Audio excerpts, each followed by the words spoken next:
طبعا موقف مشرف من اخوي العزيز احمد الصياد ابو شهاب، والنعم انك تبرع بسيارته النقل مجاني للفقراء، اي غرض اي مواد غذائيه ملابس للفقراء تبرع ينقل بسيارته مجاني. موقف مشرف منك، الله يوفقك بالخدمه. اي شغله بها عمل خير بها مساله انسانيه انا خادم، والنعم منك والله. بولايتنا بغير ولايه باي مكان، ولايتنا مواقف يعني فيها انسانيه وهالغيره. حمد الله وشكرا. الله عافيك والنعم. حياكم الله اخواننا الاعزاء.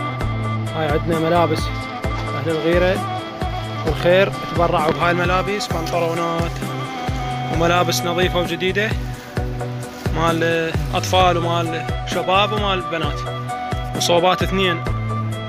هاي فاعل خير تبرع بها من الديوانيه، الله يوفقه ويرزقه بحق محمد وآل محمد. من الديوانيه وداها لعفج. هاي هم وحده عندنا ثانيه تبرع بها فاعل خير من قضاء عفك.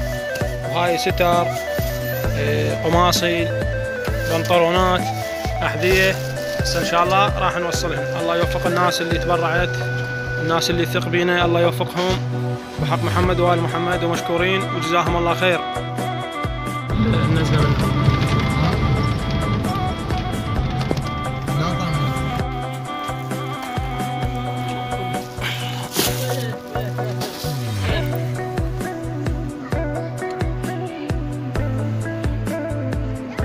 مستمرين ان شاء الله، راح نكمل توزيع الملابس، وجزاكم الله خير. الله يوفق كل واحد شارك وتبرع بهاي الملابس.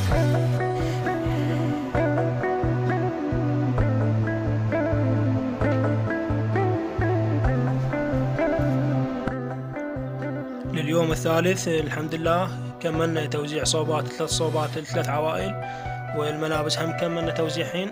الله يوفق الناس اللي ساهمت واللي تبرعت للعوائل الفقيرة، اللي تبرعوا بالملابس واللي تبرعوا بالصوبات، الله يوفقهم ويرحم موتاهم بحق محمد وآل محمد.